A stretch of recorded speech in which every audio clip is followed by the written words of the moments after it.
Yennefer killed the Witcher TV show. Choosing to make her something other than what she is in the books really changed the entirety of the show. The screenwriters turned her into a hero, a likable character. However, Yennefer in the books is someone you don't like. As a matter of fact, you have to endure her. And it's because of that is why she's my favorite character. She really brings the love to the series and makes more of the story than it actually should be. She is the type of character that the ends justify the means, giving her huge step on me mommy vibes. Go to bed. Now. Add to the fact that the Witcher world is a very greedy and power-hungry place. You have a character who knows that she has to take what she wants. And you may be asking, Mario, why would you want someone who's not heroic and who's actually selfish, mean, and wants to step on you? Well, that last part's kind of obvious, but it's because of drama. Because Yennefer's desires and motivations take her somewhere else and against our protagonist Geralt, but yet she still truly loves him. Matter of fact, it's because of Yennefer we get to see what and why Geralt is so great. She tells him and the audience that he's human. He is more noble and honorable than most people, and the fact that he is regarded as a monster and still acts this way makes him so special and special to her. Yet Yennefer's always scheming, so she's always got something going on that you never know if she's using Geralt for her own plans to get further in the goals that she wants to do, because the ends justify the means for her. So if she hurts Geralt along the ways, well, all's well that ends well, right? So you have these weird, intimate moments that kind of go against each other where your suspense is killing you because you're like, what are you up to, Yennefer? But then it's really dramatic and loving because they get to be together and you get to see them grow together. Let's compare a scene from the book and the TV show and how they feel different and how they play off of different themes from one another. Because what bothers me to no end is how the TV show still tries to hit those milestones that we recognize and adore so much from the books, yet they miss the point entirely because they're trying to send a completely different message.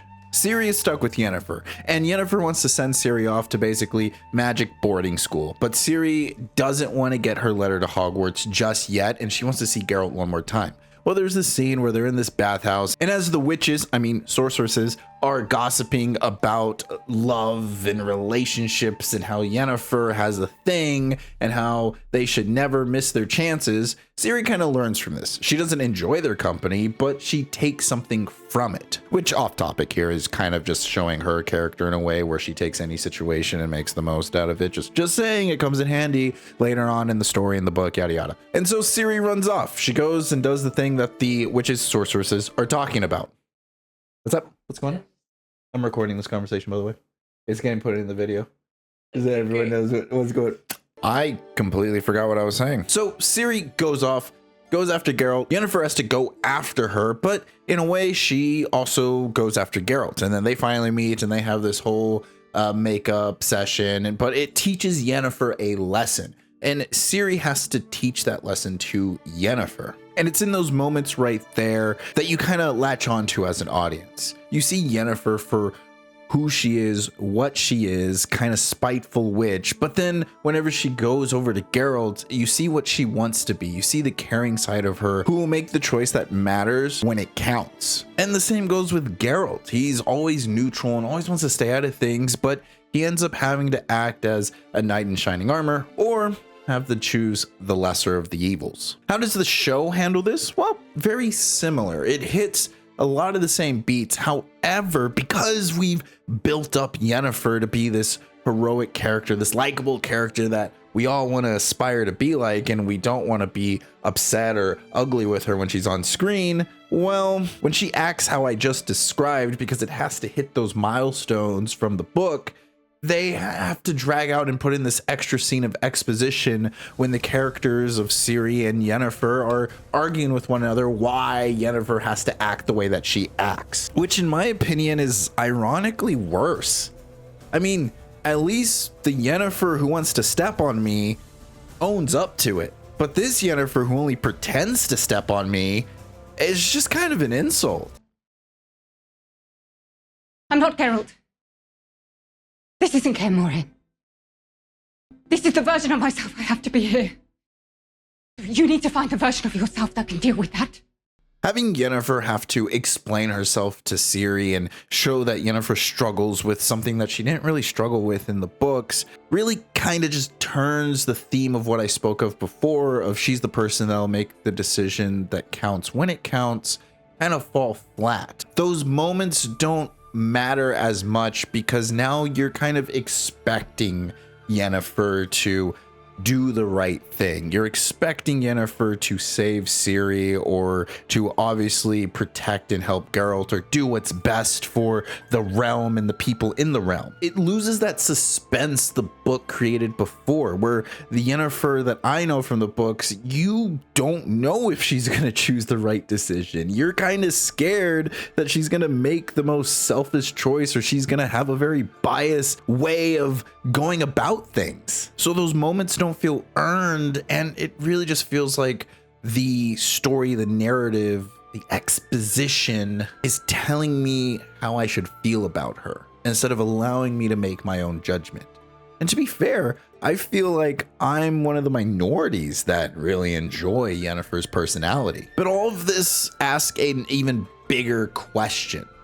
How important is source material? Hey, I'm Mario. I like playing video games, watching movies, and Dungeons and Dragons. If you keep getting me in your suggested videos or you're watching this video right here, consider subscribing. It goes a long way. Thank you. Should you follow it to the letter, to the T, just absolutely copy what was in the books before what I read? Or are you allowed to change things? Are you allowed to make what you want of it and just use it as more of an inspiration?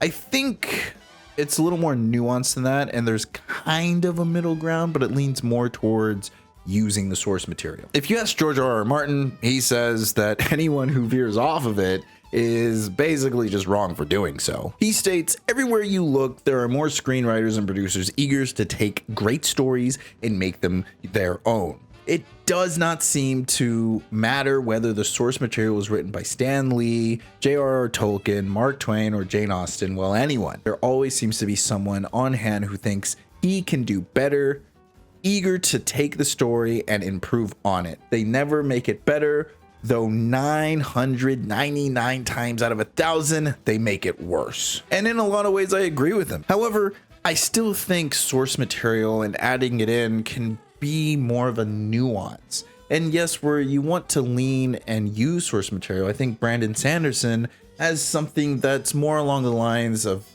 a proper way of using it. Why do Peter Jackson's Lord of the Rings films work is they made the character arcs a bit more dramatic. Aragorn in the films starts a little bit further back than he does. In the books, he comes on stage and he is fully formed Aragorn, the Great King who's come back. And in the movies, he's uncertain.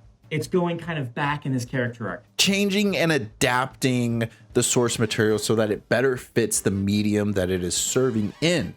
Just as Brandon Sanderson was saying, you can't write a movie or a TV show like you would a book. A book has more liberties to do things than a movie or TV show does, just as a movie can do things that a book cannot. In the grand scheme of things, there were a lot of issues with the Witcher TV show, but they messed with Yennefer, and that is where I took it personal. Until next time, guys, fly nice.